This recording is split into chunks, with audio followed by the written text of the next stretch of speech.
It is with much joy and pride that I join you to celebrate the 62nd anniversary of our nation's independence at this stadium, named appropriately after one of the outstanding figures of the Fourth Republic and a native of this city, the late Vice President, Alhaji Aliu Mahama, who left us so prematurely and whose dignified widow, Hajia Ramatu Mahama, is with us here. We continue to honor his memory. I extend hearty congratulations to all Ghanaians from the vibrant and dynamic city of Tamale, capital of the northern region. This is the day we justifiably celebrate the collective energies and sacrifices of our forebears that led to that joyous night when our historic first leader, Kwame Nkrumah, uttered the immemorial words, "Ghana, your beloved country, is free forever." We will defend that freedom with the last drop of our blood as we remain dedicated to its preservation. I extend also, on behalf of all Ghanaians, a warm welcome to our guest of honor, a good friend of mine and of our nation, His Excellency Mahamadou Issoufou, President of the Brotherly Republic of Niger, fellow member state of the Economic Community of West African States, ECOWAS, and his delegation. Many of his compatriots, whom we call Zamramas, have been living amongst us in peace and solidarity for over 100 years, contributing positively to the growth of our economy. His presence on this day in our midst will be a source of considerable pride to them. We are delighted that he has accepted our invitation to share this special day with us. Akwaba, Your Excellency, is our word of welcome. We say also, Nakayo, as the Zamrama say, and Jabama in Fulani.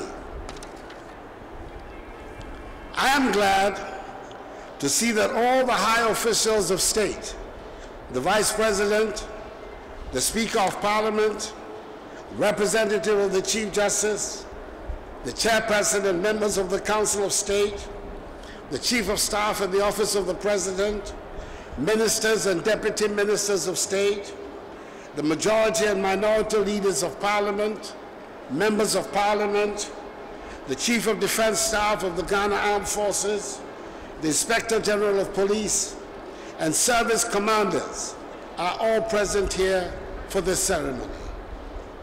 And it is heartening to note that the former presidents of the Republic, their Excellencies, Jerry John Rawlings, first president of the Fourth Republic, and John Dramani Mahama, the fourth president of the Fourth Republic, and 2020 presidential candidate of the opposition National Democratic Congress, and the former Second Lady, Her Excellency Hajia Ramatu Mahama, are also present in this stadium. Today is indeed our National Day. We welcome also the Dean and members of the Diplomatic Corps. I cannot conclude these greetings without saying a big hello to my beautiful wife, First Lady Rebecca Akufo-Addo, the lovely Second Lady Hajia Samira Bawumia, and the esteemed spouse of the Speaker, Mrs. Albert Okwe. Fellow Ghanaians, for the first time in our nation's history, this ceremony is being held outside our national capital city of Accra. Tamale was chosen as the venue, not only to underline the unity of our nation, but also to express the appreciation of the nation for the peace and the process of reconciliation that have engulfed Dagbon since the enskinment of Yana Mahama Abukari II as overlord of Dagbon on the 25th of January this year. I welcome him to this event, as I do the former regents of Dagbon, the Kampa Kuyana and Bolilana, who have recently been inscaled as Yona Yakubu Abdullahi Andani, Savaluguna, and Mionlana Muhammadu Abdullahi, respectively. I say a special welcome to the Nairi, Na Bohugu, Abdullahi Mahami Sheriga, overlord of Mapugu, and the Yabongura, Tutumba Boresa Sulemana Jakba, overlord of the Gonja state, two of the members of the eminent committee, the Committee of Eminent Chiefs, who together with its chairperson, the Asantehini, Utumfo Seitutu II, was so instrumental in designing the roadmap whose implementation has restored normalcy to Dagbon. I salute them all. After decades of being identified with unrest and disharmony, Dagbon has good reason to celebrate, and it is fitting that we use the opportunity of our independence anniversary celebration to converge here and celebrate with them on the theme of peace and unity. On March 6, when we celebrate the independence of Ghana, we celebrate the strength that comes from speaking with a united voice. We celebrate the coming together of different peoples to make the united and strong nation of Ghana. The diversity that went into weaving the fabric of Ghana is a source of pride and not of weakness. It is a source of strength and not of shame. Just watch the master Kente and Fugu weavers at work, and you will appreciate the strength that comes from the coming together of different and varied yarns to make a strong fabric with intricate and beautiful designs. Our languages might be many, and sometimes there might be mutual frustration at having difficulty in speaking each other's language. And no one feels that more than I do when I stand here in Tamale, unable to speak Dagbani, but we have learned to overcome such difficulties. We celebrate the variety of foods available under the theme of Ghanaian cuisine and the variety of clothes that constitute Ghanaian fashion. Indeed, the things that are now the source of friction amongst us are not the familiar and ancient differences of tribe and language. Sadly, chieftaincy has generated more disputes and disharmony than any other institution. The tragedy is that by chieftaincy's very nature, only people from the same family can and do lay claim to the same stool or skin. I said in Parliament a fortnight ago that, spurred on by the momentum from the Dagbon settlement, the hard-working Minister for Chieftaincy and Religious Affairs, the Honorable Kofi Jamesi, is going to intensify his efforts to try and find solutions to other long-standing chieftaincy disputes. Fellow Ghanaians, it is important for all of us to pause a while, examine and take a critical look at the chieftaincy institution in our nation. When it works, our chiefs provide the cohesive link to our past and what defines us as a people. When chieftaincy works, it is an embodiment of our culture and the rock on which we lean for support and to which we resort in times of trouble. In many parts of our country, our chiefs are the custodians of our lands, and their activities can be the spark for development or for disputes. Where the chiefs have united their people and offered forward-looking leadership, modernization has been rapid. Where there has been disunity, the area has lagged behind, and the disputes have been a drain on the public purse. The very survival of the institution is at risk unless we get over the multiplicity of disputes. For many young people, the pomp and pageantry, which are often all they see, cannot make up for the amount of trouble chieftaincy generates. For the young people, the insistence on doing things the same way they have been done while resisting any change makes the institution unattractive. The poverty that bedevils some of our lives can only be defeated and overcome when we are united and pulled together. It is sad for me to state that the other institution that has been source of friction in our society is politics. We, the leaders of the political parties, have a great responsibility to set a proper tone for political discourse in our country. For years, a deliberate campaign was waged in this country to give competitive politics a bad name, to justify military or authoritarian rule. Competitive politics was said to be divisive, antagonistic, and corrupt. Well, we learned from painful experience that military authoritarian rule could be corrupt and divisive. It took a long time for a consensus to emerge, but it did. And we all agreed that the form of government within which we want to conduct our affairs should be a multi-party democracy, which under the aegis of the Constitution of the Fourth Republic has provided us with the longest period of stable governance in our history. Under a multi-party democracy, there would necessarily be a divergence of opinions. Indeed, democracy thrives on debate, on passion, on argument, and sometimes even on raised voices. In the midst of the arguments and the raised voices, there is and must always be mutual respect for the opposing viewpoints. Under a multi-party democracy, we must have elections that will invariably be keenly fought. There is no room, and there should be no room, for violence in this whole process. It should be a contest of ideas that seeks to win over the hearts and minds of the people.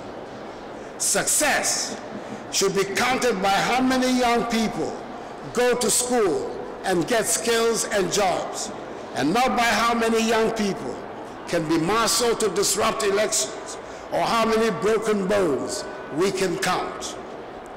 The people of Ghana do not deserve to be toyed with in such a reckless manner.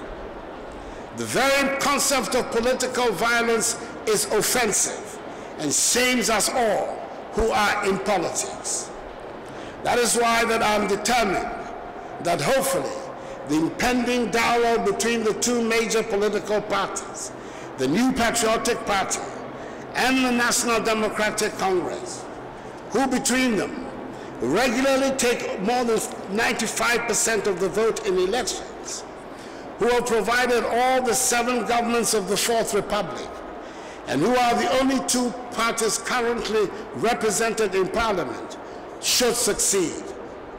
I will spare no effort, including the initiation of the relevant legislation, to ensure that we rid our nation of politically related violence. We are in the process of reconstructing the Ghanaian state by devolving more and more power to the people, so that people in their localities and communities become more and more empowered to take decisions about matters that affect them, and thereby enhance the ease of administration. The creation of 6 new regions and 38 more districts, and the decision to expand full democracy to local government are part and parcel of this process of reconstruction which will be the bedrock of the fairer, freer, more efficient, and prosperous Ghana we want to construct. 2 years ago at my inauguration as president, I asked that we build a confident Ghana which is united, at peace with herself, and takes pride in her diversity. I challenge us to accept that being a Ghanaian must stand for something more than the holder of a birth certificate or a certain passport. I ask that being a Ghanaian must put certain responsibilities on each one of us, and calling yourself a Ghanaian must mean you have signed up to a certain definable code and conduct. Fellow Ghanaians, let me remind all of us again that being a Ghanaian puts an obligation on each one of us to work at establishing a progressive and happy nation. And calling yourself a Ghanaian must mean we look out for each other. It means also that we must look after the land, the trees, the rivers, the mountains, the animals, all of God's creatures that represent this nation of Ghana. This is at the heart of the fight against galamsey, to which I am irrevocably committed. I do not imagine that this Ghanaian I envisage should be an angel. Far from it. We would all have our human foibles, but we would operate within the agreed parameters of our society. This is the cue to mention our security services, who help to maintain peace and order so we can get on with the business of running our affairs. I congratulate the security agencies for their work and their readiness to put their lives on the line for the rest of us, and urge them to continue to be professional at all times. Let me say a few words on our police service, because we need a credible and professional police service to be able to have a peaceful and united society. We cannot have a successful police service without the cooperation of the population. The cooperation starts with giving respect to the police and encouraging them to earn the trust of the people by serving the public with dedication. I'm glad to note that the police service is moving to modernize its own rules and regulations. We should hold them to their vision to become a world-class service capable of delivering planned, protective, and peaceful services to the standards of international best practice in a democracy. For the first time since the colonial Gold Coast era, the police service instructions that govern every aspect of internal professional behavior have been wholly revised. From the Code of Ethical Conduct to administration, welfare, recruitment and training, use of firearms, the new service instructions puts into writing specific directions for every rank: police orderlies, charge officers, crime officers, regional and divisional commanders, commissioners of police, through to the authority of the Inspector General of Police himself in every aspect of their work. The police must police themselves first. I'm glad also to note that the service has launched a new communication and education strategy that sets out explicitly how the service must conduct itself and engage in communicating with the citizens of Ghana. In a region and continent plagued by several incidents of strife, our police have seen the ravages of war and helped to stabilize the peace. They have served in international peacekeeping operations in just about every trouble spot in the world. In Liberia, Sierra Leone, Cote d'Ivoire, Namibia, Kosovo, Bosnia, Georgia, and Iraq. Currently, our officers from the Ghana Police Service are providing peacekeeping duties in both the Sudan and South Sudan, as well as in Somalia and the Central African Republic. They serve with distinction wherever they go. In this respect, I congratulate Chief Superintendent Phyllis Osei for winning the Distinguished Award in 2018 of the UN Female Police Officer of the Year. She is the first Ghanaian female officer to win this global award. I'm pleased to announce that, like our armed forces, who serve with distinction on peacekeeping duties, members of the police service who represent us abroad have also seen their daily allowances increase from 30 to 35 United States dollars. Fellow Ghanaians, I'm happy to see that finally, the northern regions of our country, under the program for Planting for Food and Jobs, are beginning to fulfill their potential of being the food basket of our nation and region. The manner in which farmers in these regions have embraced the program is a matter of great encouragement for me. Fellow Ghanaians, I'm glad that we're here in Tamale for this year's celebration. I hope it will spur on many people to get to know our country. We have a beautiful country, and it deserves to be explored and admired. Apart from the joy of discovering the beauty and charms of our country, getting to know Ghana helps to dispel the prejudices of the unknown. Those who have means to do so should consider it more important to travel around and know Ghana before they embark on the next vacation to Dubai. It means, of course, that the Tourism Authority has its work cut out. If they get it right with internal Ghanaian tourists, then they'll be ready to cope with foreign tourists.